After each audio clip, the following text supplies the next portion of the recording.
All righty, boys and girls, welcome back to another episode of the Red, White, Claret, and Blue Show. We are your illustrious hosts. I am Alex Baquero, and this is my ham of a co-host, Christopher Condit, your American villain voices, as always, serving up the lukewarmiest of lukewarm opinions. Please go like, follow, rate, review, subscribe, all the places below our faces. I don't care how sleep deprived I get. I'm not going to forget that one. First off, Chris, before I ask you how you're doing, we do need to apologize to our dear listeners. We promised them another pod that we weren't going to abandon them over the international window, and then that is precisely what we did. Yep. In part due to me completely forgetting the start of Passover and getting a little preoccupied with that. So shout out to our fellow Jewish listeners of mine. But also because to be completely honest, I wouldn't say that there was a ton of Villa stuff for us to talk about. We tried to pull a couple cold waters together, didn't really get there. And so our idea was to talk about the Villa books. But we wanted to do that after they were posted to Company's House. They still haven't posted. Yeah, which still haven't posted. Chris goes through only the most official of official. Obviously, some of the media around Villa, Jacob Tanswell, etc., have done pieces on the book. So we'll do a little bit of an analysis in our POV on that based on those. I'm sure when they ultimately post, Chris will do a deep dive and we'll probably cover again if there's anything drastically different from what we report today. But before we get to the numbers, Chris, more importantly, how are you? I'm doing great, Alex. It was a great holiday weekend. We had a lot of good weather. My wife built the children a fort out of pallets in the backyard and pulled it off pretty well. I'm reasonably impressed. It was a great weekend. Good food. The Easter Bunny came and visited the house, so that's always good for the kids. And now back to the work week and back to Aston Villa as well. I'm happy to be back talking about Villa and looking forward to the next set of matches. Yeah, it was weird to have a weekend of club football without Aston Villa in it, with the FA Cup kind of taking over this past weekend. I'm not going to lie. This, I think, is going to be a fairly stressful next 7 weeks as a Villa fan. So, probably all right for us to get one more weekend of recovery before we gear up for that one. Yeah. So I guess here today, we're going to talk a little bit about the accounts. We've got a couple cold waters. There was some news about Morgan Rogers that we're going to address. And then the team that we apparently cannot seem to avoid every single year in Europe, it is Bologna this Thursday. Yep. So we'll have a little preview of that. Chris has his Italian wine. After a weekend of cooking a lot of food with a newborn, I'm on my chamomile tea train. But you know what? I did drink at least one Italian red over the weekend. So maybe I'll make my prediction based off what I remember of that one. All right, that sounds good. I Listen, do have Chris, beggars can't be choosers here. This is the magic of an audio format. Although I guess I did just give that one away. Yeah. But before we get to that, Chris, let's talk about the money. Let's talk about Villa's progression in their seemingly never-ending quest to avoid more PSR violations. Yep. From your analysis, how are they doing? I am a little less rosy than most. When you read the statement of accounts from Villa and have read some of the reporting. Some of the reporting is better than others.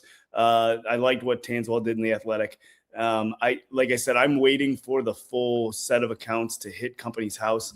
As of this afternoon, when I was prepping for the pod, they still have not, and that was like right before dinner time. I checked again here in the States, and they still haven't hit the Company's House website. So I will, when that comes, go through the full account because I like to do that stuff, and it provides a really good picture of what the club have done. But there are some positives that you want to highlight. 37% growth in revenue.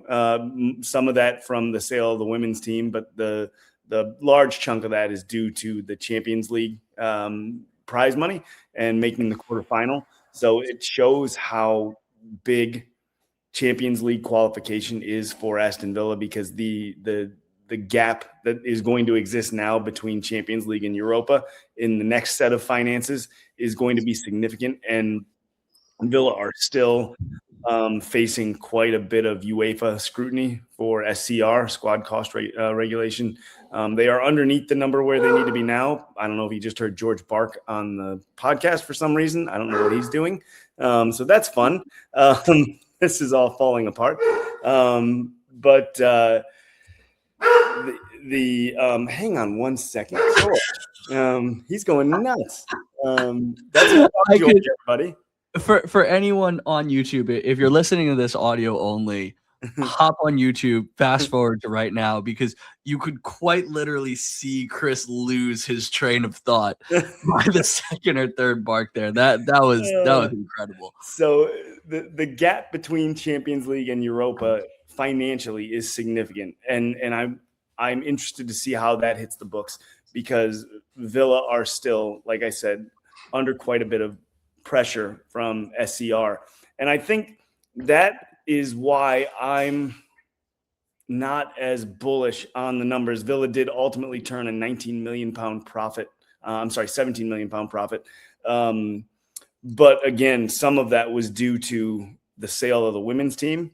And I think that it's difficult for me to not get discouraged when you see a 37% jump in revenue, and it's still not enough to even come close to competing with the Manchester Uniteds, Liverpools, Man Cities, maybe, and Arsenals of the world. And that's those, and to get beyond even that, Bayern Munich, Real Madrid, right? Like if that's the arena that Villa want to play in, it is an almost impossible task to catch up financially, because even when we grow revenue by 37%, we are still in a space where we can't spend near what they can spend. And I've said this to you privately, Alex. I've talked about it some on the pod, but the more we're involved in this with European games, and the more the gap continues to grow between the high revenue clubs and the clubs that are trying to break that ceiling, it's frustrating, because you're on a treadmill that never seems like you're going to be able to catch up. Because if you look at the way the rules are set up, they are set up for the teams that were at the top of this list to remain at the top of this list, and every advantage is given to those teams, the teams that were high revenue generators when these rules were put in place. And so one of the things that hit Twitter today, was a Substack called Two Footed Tackle. And they had a phenomenal post about the UEFA value pillar. And just to highlight the big thing I took away from it, because they used Aston Villa as the example, as the team trying to break through and the struggles they're up against. At Villa in this calendar year of financial calendar year, qualified for the quarterfinals of Champions League, right? Well, this was in euros, because that was what the club did, or the Substack did. Man City earned 23.6 million more than Aston Villa, despite not reaching the knockout stage of Champions League last year. Liverpool earned 21.4 euro more, despite reaching the round of 16. Real Madrid earned 19.7 more, despite reaching the same stage as Aston Villa.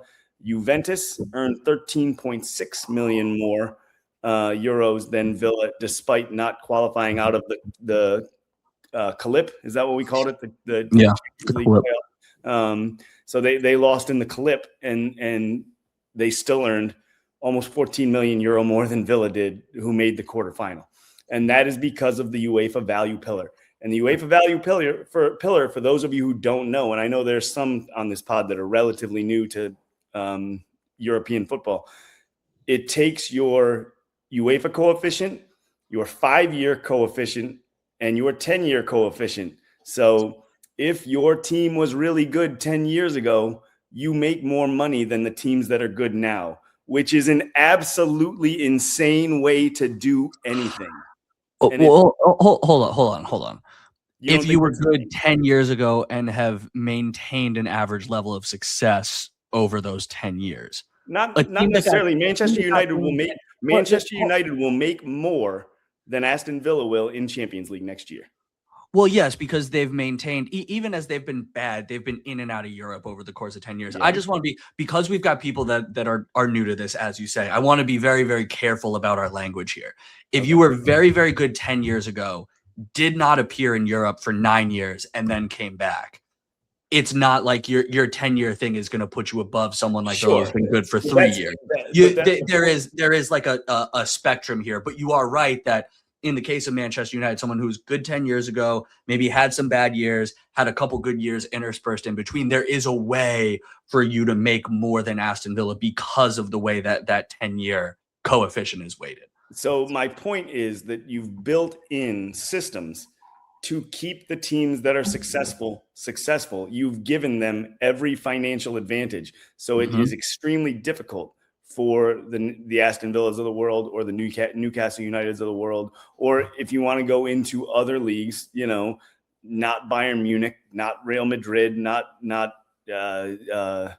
Juventus, AC Milan, whoever it might be, right? Like, those teams have built-in financial advantages that they earn more money than teams that are outplaying them in the current year, because of what they did 5 and 10 years ago, as long as they maintain some level of European football, which is difficult not to do when you're given these sort of financial advantages, right? So it's a sort of circular argument, or circular system where, it's a virtuous they have to maintain Europe and maintain a certain standard, but they're given advantages to maintain that standard, right? And it's a virtuous cycle for them. And so I think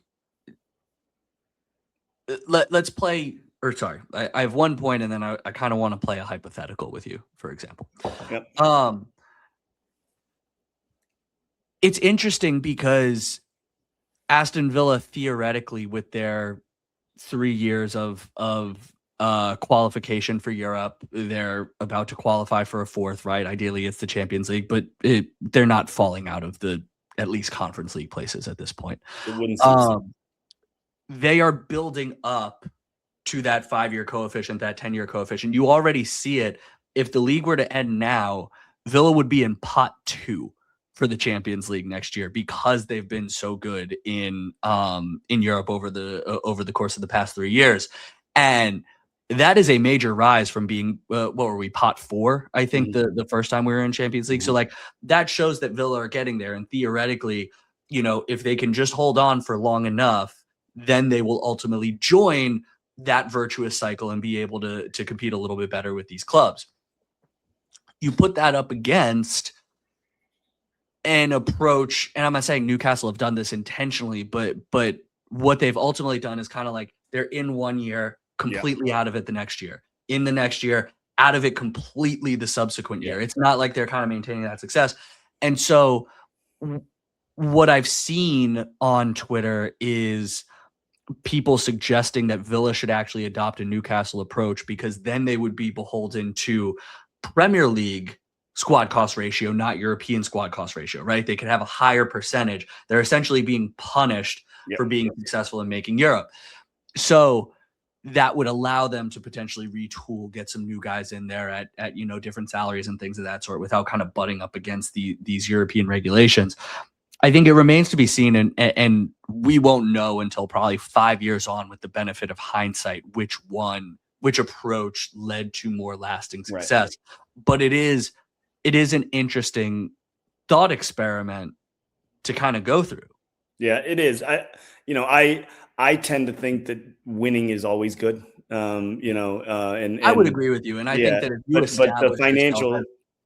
you establish yourself as a consistent Champions League team, you will attract a different type of player.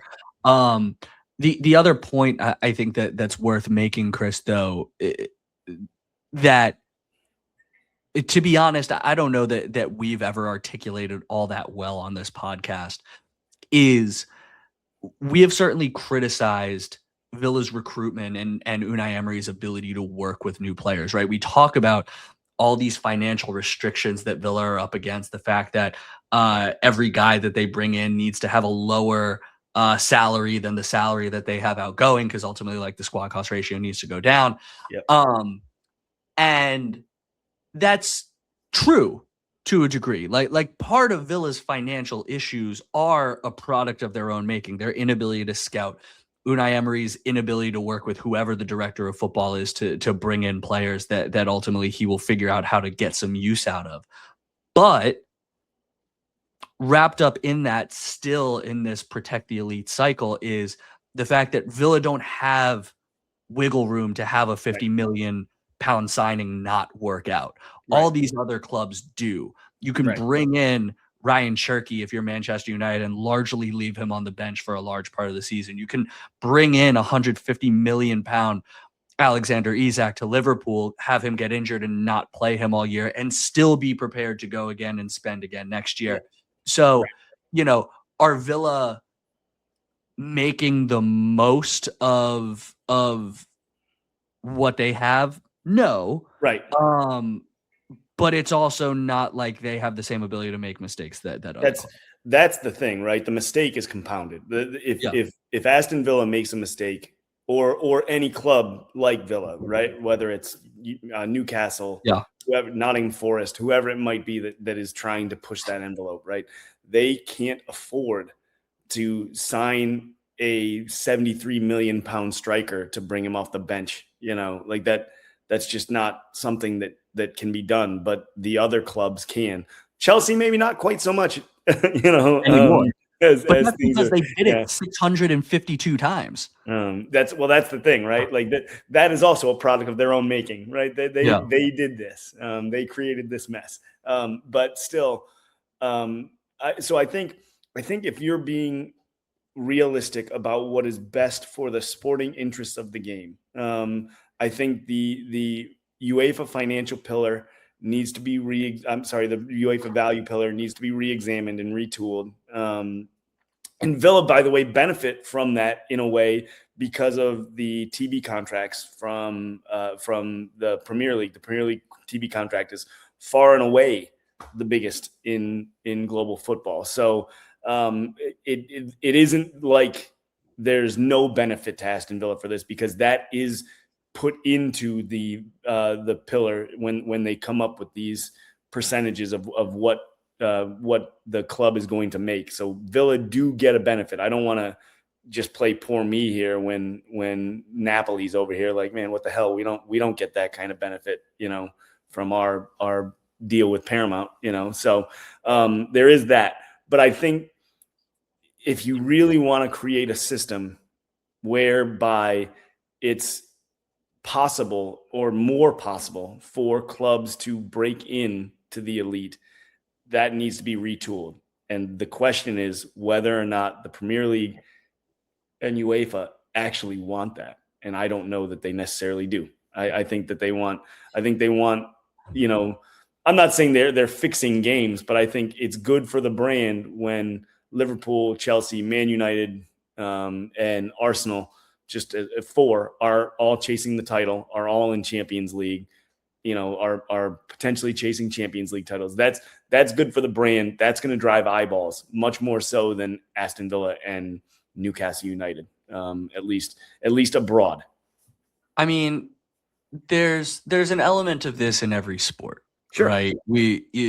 Basketball fans have always said that there's going to be a skew towards the Lakers and the Knicks instead of your Cleveland Cavaliers, unless LeBron James is on them, because more people are from those cities, more people want to watch those teams compete. And so when those teams are good at the end of the season, you're much more likely to have an uptick in viewership, as opposed to it being the Thunder versus the Magic.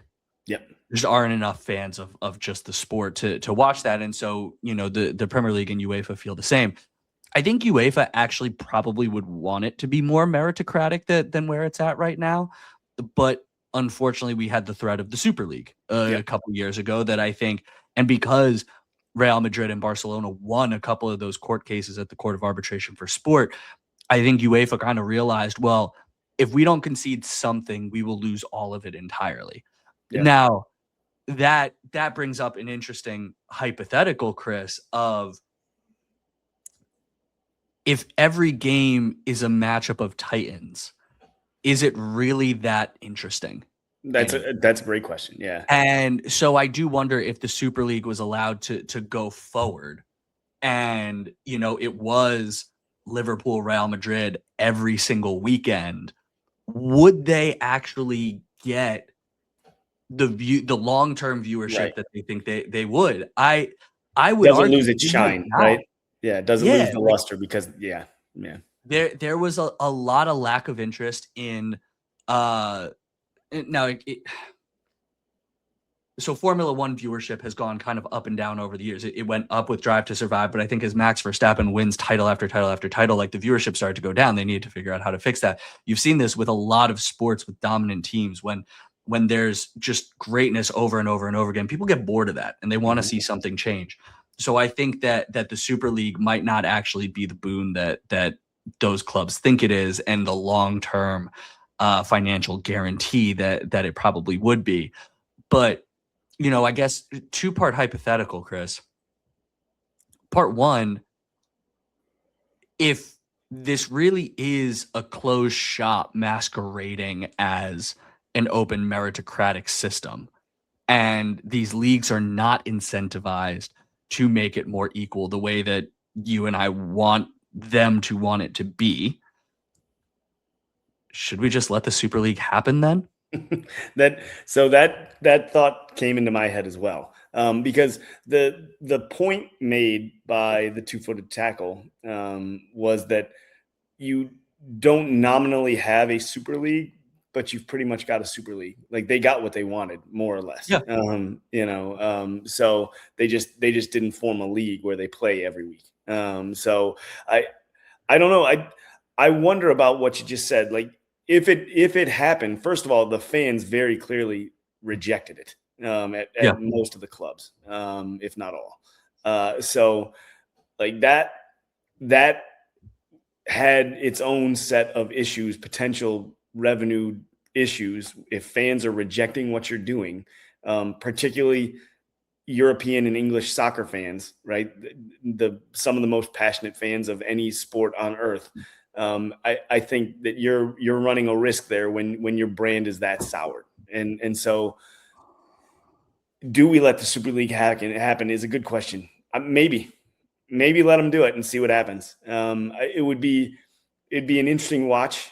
The TV viewership and the value of the contracts is interesting. Be interesting to see what the players do, because I mean, not that this is a super league, but if you look at like the Saudi Pro League, that's a league where they threw a ton of money at anybody that was willing to come there.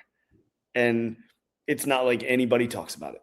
Nobody talks about Cristiano Ronaldo. Nobody. Or FIFA's Club World Cup.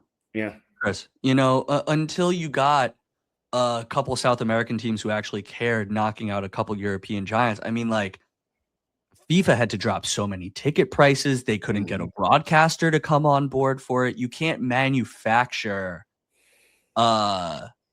intrigue and stuff like this. Right. Yeah, exactly. You're 100% right. So, but to get back to Villa financials, I want to see the full look.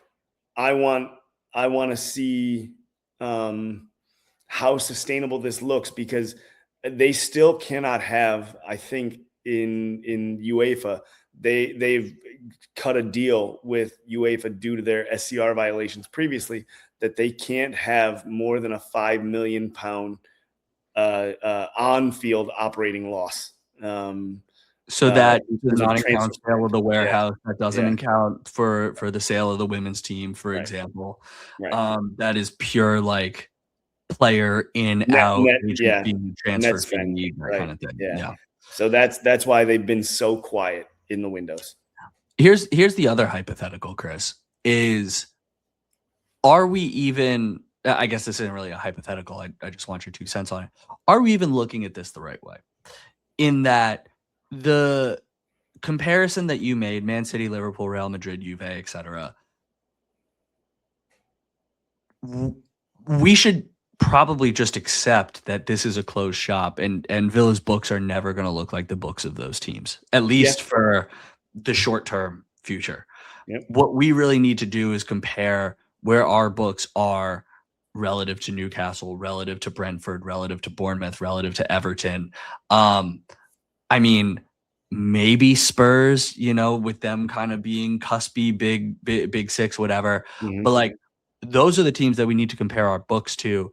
Those are the teams that we need to ultimately beat out, because as long as we can maintain 10 years in Europe, even if it's not the Champions League in Europe, we get Europa League 1 year, maybe 2 years, then back to Champions League, something like that.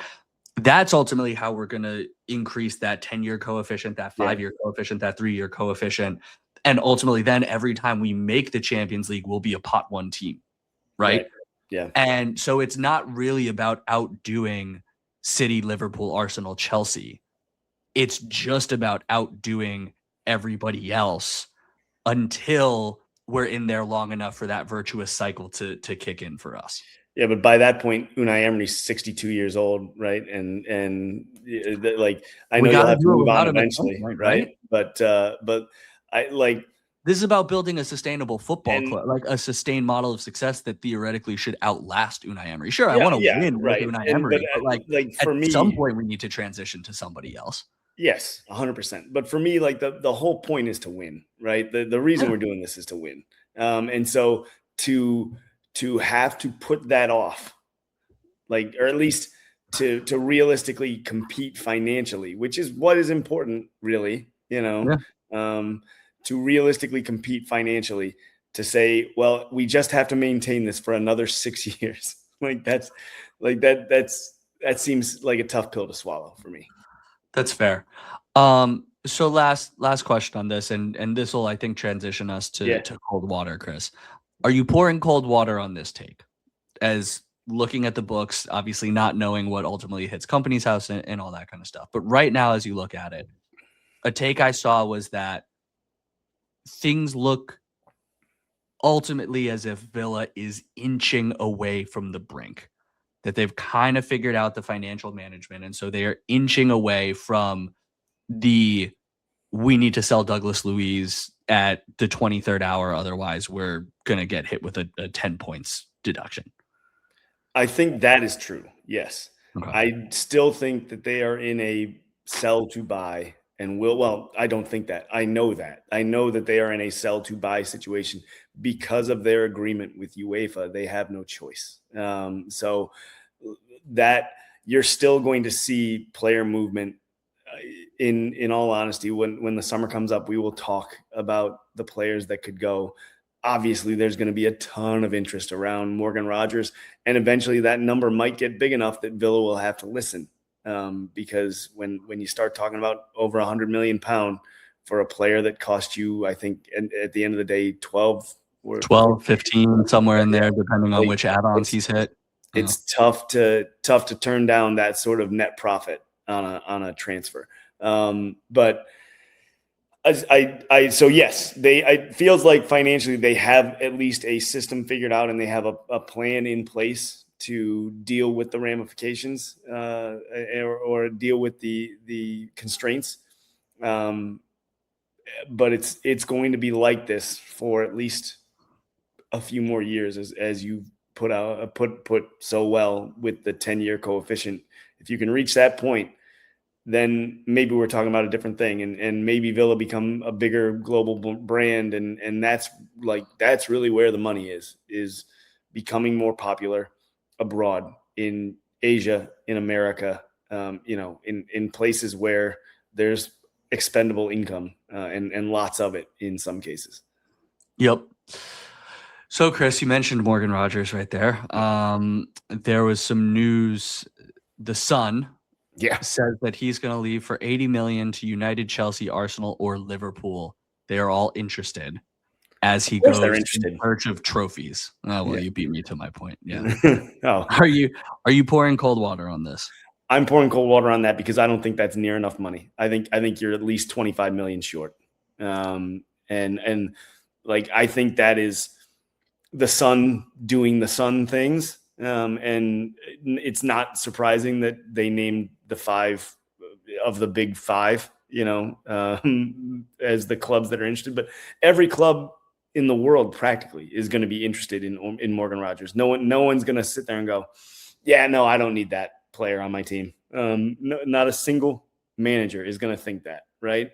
So I do pour cold water on the amount. I assume there will be a good deal of interest and a lot of rumors and maybe even a sale, but I think it's going to be over 100 million if it's done. Yeah, I pour cold water on a number of different points of this. I guess the Sun was being very clever in their wording, I would say. To say that those 4 clubs have interest in Morgan Rogers, as you put it, of course they do. Everybody's interested in Morgan Rogers. That's no secret. It also is no secret that if the right fee comes in, Villa will sell. It also is of no surprise that after the year that he's had, if he goes off to the World Cup, plays really well for England, of course he is going to assess where Villa is at. But the article did point out this is assuming Villa don't qualify for Champions League. If he's still qualifying for the Champions League with Aston Villa, like I don't see a need for him to go to Manchester United, to Right. Chelsea, who look like an absolute dumpster fire and as we say, needs to sell to buy. And then you look at the other clubs on that list. Do they really have a need for Morgan Rogers, and is he going to play there? Like he should be wary of the Jack Grealish issue, who was kind of knocking at the door of being the guy for England, goes to Man City, doesn't play, and now where is he? Do you see Liverpool immediately? Let's say Slot gets fired and they bring in someone new. You don't think they're going to bring in someone new who they say, hey, you better figure out how to get the best out of Florian Wirtz and give him every opportunity to play instead of Morgan Rogers. We've already spent all this money on him. Yeah. You think Mikel Arteta and Arsenal isn't going to keep going with like Martin Odegaard in that 10 spot? Also, Chelsea just with what a Cole waste. Palmer. What a waste for a player to go to that. Like a player like Morgan Rogers. Let's put the Arsenal beef aside for a second. Like, but seriously, like, do you think he's going there to play in those positions that he wants? Chelsea with Cole Palmer. Right. Is he definitively better week in, week out than Cole Palmer? I don't know. The only place of those 4 that I think there is definitely a spot for him to play is Manchester United. And that presumes that Bruno leaves this summer, by the way, because I don't think he's playing over Bruno. And that we believe that Manchester United is actually going to continue and this Michael Carrick thing isn't a blip. So, do they have the money? Yes. Is it the right career move for him? And would he want that? I don't know. If I were him, I would be cautious. But, the price only goes up if he has a big World Cup. If he doesn't, and sorry, Chris, I'll let you jump in here once I say this. I also want to be cognizant of the Douglas Luiz situation. So Douglas Luiz had a great first half, 2/3 of the year for Aston Villa. We were seeing all kinds of rumors like this. He's going to go for 80 million, 100 million. Arsenal want him. All these clubs want him. And then ultimately he kind of tailed off over the back half of the year. Push comes to shove. And then we made that cut price deal with Juve to ultimately get him out the door. Morgan Rogers has played a lot of football this year, and he's had a fantastic year. But if you ask any Villa fan, he has certainly tailed off over, the last third of the year, half of the year, something like that. So if he tails off, goes to the World Cup, doesn't play well, do we really think that the interest is going to be there at the valuation that Villa want? No. I don't know. I think teams will probably say we need to see another year of it before we come in with a big money offer. I think that's fair. I think all of those are really good points, and I don't really have anything to add. I think the Grealish point is probably the best one. It like if you go to another club and you get swallowed up, and I think to use Grealish as the example, some of us were talking about that when that deal happened, that was like the place that he would least need to go, because they had absolutely no need for a player like him, and Pep Guardiola doesn't really like players like him, you know. It is about finding if he's going to move, if Morgan Rogers is going to move, he should be very careful about where he goes, and not just to a big shirt. He should go somewhere that fits his profile and where he can grow his career and not stagnate. I agree. So, Chris, let's turn our attention towards the Europa League. But before we preview the Bologna match, last cold water for you. Villa's best chance at gaining Champions League football for next year is going to be through the league, not through the Europa League.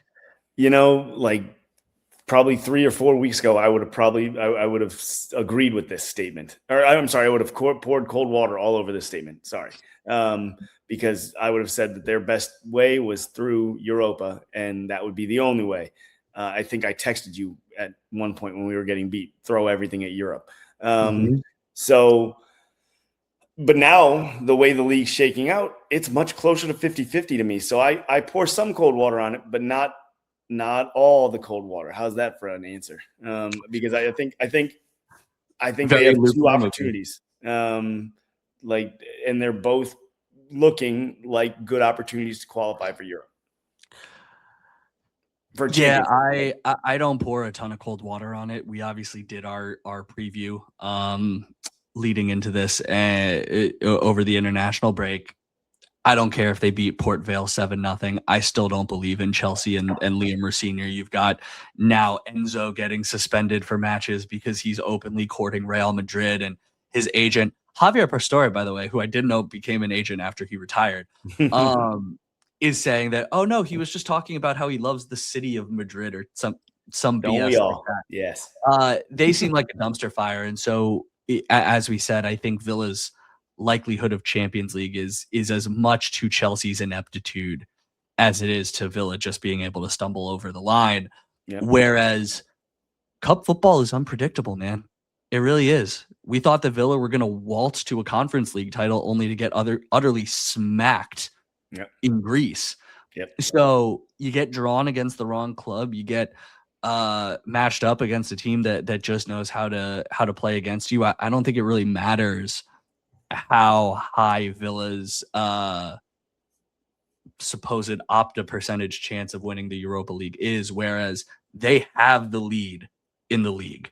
Right. You know, they only need a couple victories, I think, to get that one over the line. So I do think that at least the better chance is probably through the Premier League at this point. You're probably right, but we'll see how that changes as things progress, right? Yeah. I mean, listen, if Chelsea go out and beat Man City this weekend, then I think we'll feel a lot differently about it. But Arsenal fans will feel a lot better too, I think, you know.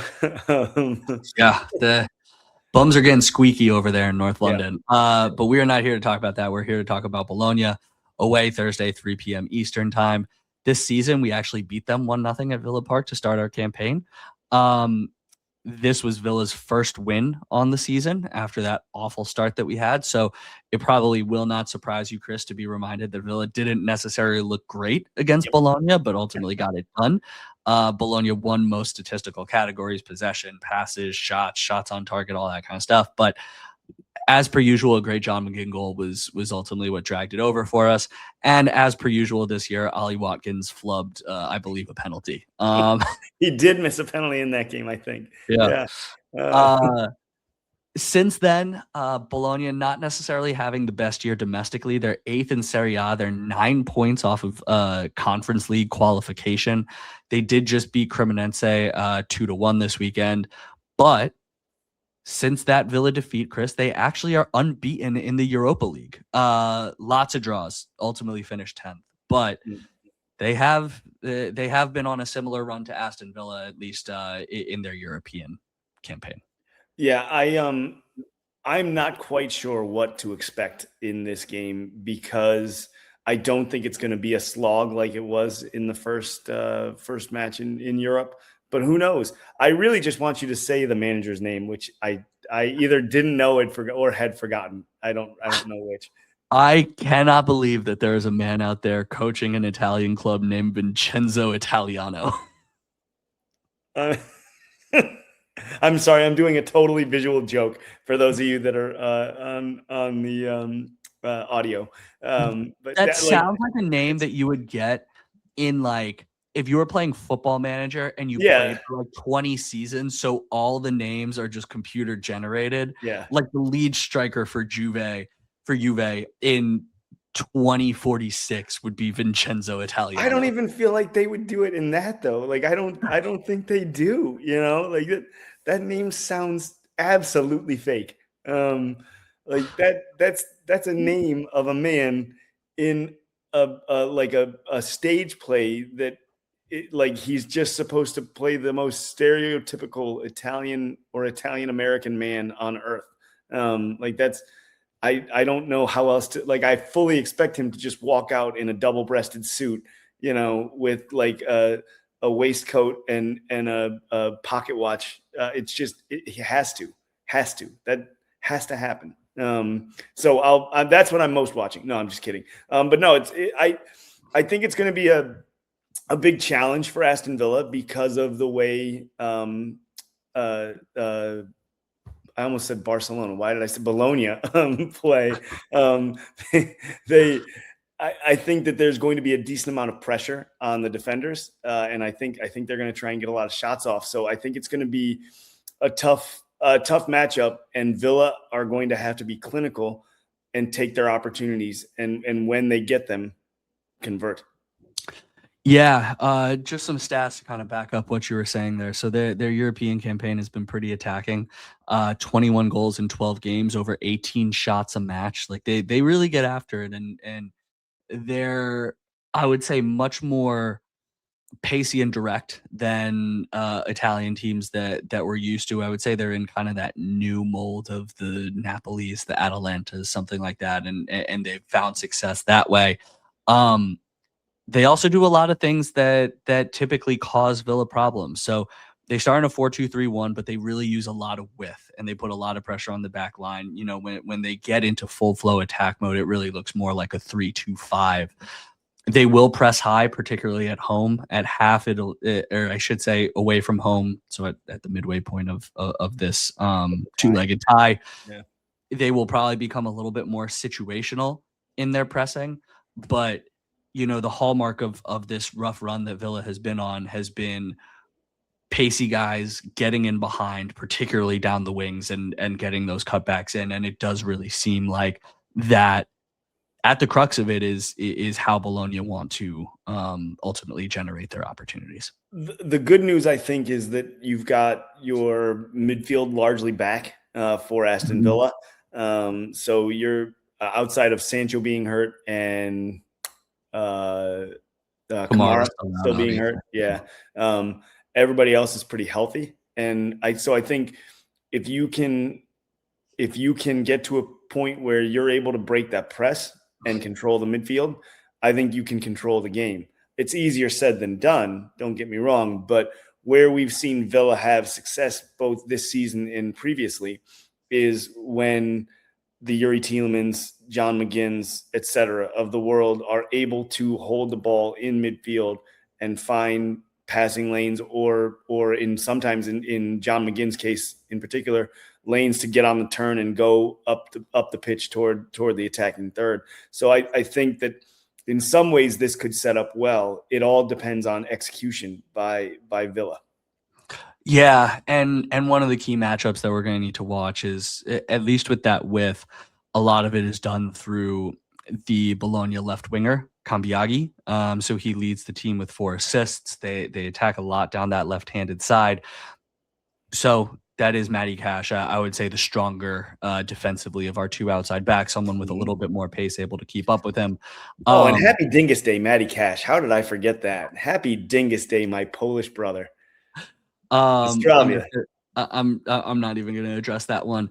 The other guys that I want to talk about that are interesting. So we've talked about Orsolini every single time that we play Bologna. Seasoned vet, very good player. Really enjoy watching him play. Villa have largely been able to keep him quiet, I think, in the Bologna matchups thus far. He has 4 goals to lead the team at home from more of a right wing, right attacking midfield position. Interestingly, their young forward, I think he's 22, Santiago Castro, has 7 goals, but 6 of them are away from home. So I think that says something for how he gets on the ball and how their style of play is going to change. So when they ultimately get to Villa Park, look for them to go a little bit more towards the middle as opposed to utilizing their overloads in the wide spaces to create opportunities through their wingers when they're at home. Just getting more guys forward, more guys on the ball, things like that. So I'm really looking at the wings. I'm really looking at that Cambiaghi Cash battle. Yeah, that's the matchup to watch, I think. Yeah. And they don't have any major injuries, according to your research. I won't take credit for that one. Yeah, they've got a few guys out, but no one I think that is a really big statistical contributor to them. Yeah.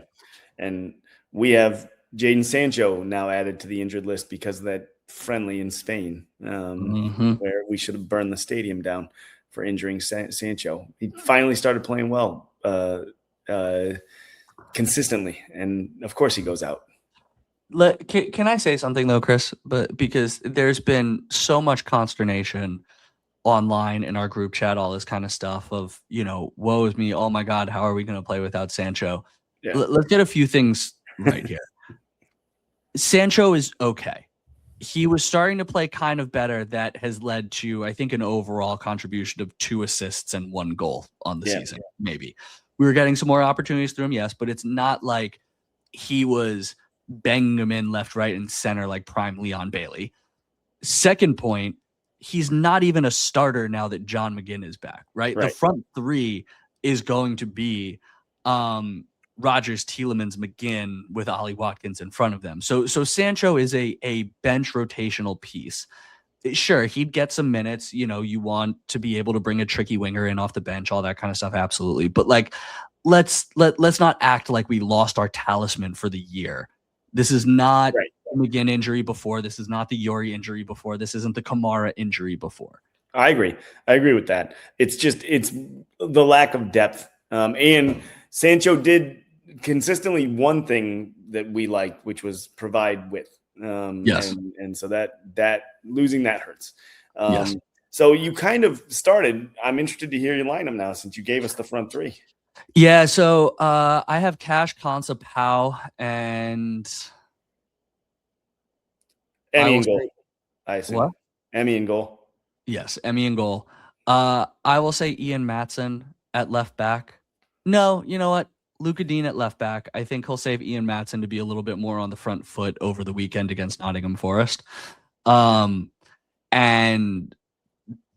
I'll explain why I'm also going with Luca Dean in a second when I kind of talk about my tactics. I think that in the midfield will be Onana and Luiz. In front of them, it'll be, I just said, Rodgers, Tielemans, McGinn, and then Ollie Watkins in front of them. I think that Villa will be a bit more defensive in this one. I don't think that, given the way that Bologna play, and given our vulnerabilities and, the fact that obviously we're coming back to Villa Park in the second leg, that we're really going to come out too much. I think this will be a good opportunity to kind of draw them onto us and hopefully play on the counter. And so that's why I have Luca Dean in there, but Pau for the escapability from the press, the ability to kind of play through it. And then you've got Luiz and Onana kind of picking out those passes and the 3 guys in front of them. So I have the same lineup, so I'm not going to bother going through it. The only thing I wondered was if it was going to be Barkley instead of Luiz. I thought that is possible because that's possible. Playing some more minutes. And I just think with Tielemans playing further up, it does give you a nice chance for link-up play between either Barkley or Luiz and Tielemans and Onana and Tielemans, right? So you have that channel through the midfield to hopefully open up then McGinn and Rodgers. So I think that's probably the best lineup that Villa can go with at the moment. And we really need Ollie Watkins. And if it weren't coming off of an international break, I might put Tammy Abraham back out there. But since we've got the international break, I want Watkins back out to try and get him scoring goals again. But how do you see this one playing out, Alex? Score-wise. Hard fought, but I think that it is going to be a 1-0 Bologna victory. All right. Well, I'm going to keep up the bet. We have this is a value brand Italian Chianti because I was not able to get the Chianti I wanted. I apologize for that, but this one, Bola, I think it was on sale for $12.99 here in North Carolina. I do love a Chianti. It's one of my favorite wines to drink. So we'll give this one a whirl here.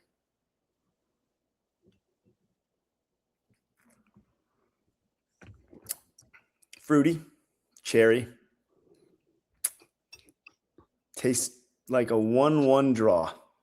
We're going to go 1-1 and go back to Villa Park level, and I would be thrilled with that result. I would be very fine with the draw. Honestly, I would be fine with a 1-0 with a 1-goal deficit going back to Villa Park at this point. Yeah, I just it's funny. I'd probably feel differently about this one if we were playing in the week immediately following the West Ham game. I think being able to reflect for a couple weeks has more entrenched me in the belief that Villa haven't necessarily turned a corner. They had a good day. And so I think after going through our rest of season predictions, I still see a few bumps in the road for us. And so I think this one, with eyes on the league, knowing that Forest is kind of there for the taking over the weekend, I think this just might be a little bit of a trap game for us. Well, we'll see on Thursday. Yes, we will. Until then, my friend, as always, up the Villa. Up the Villa.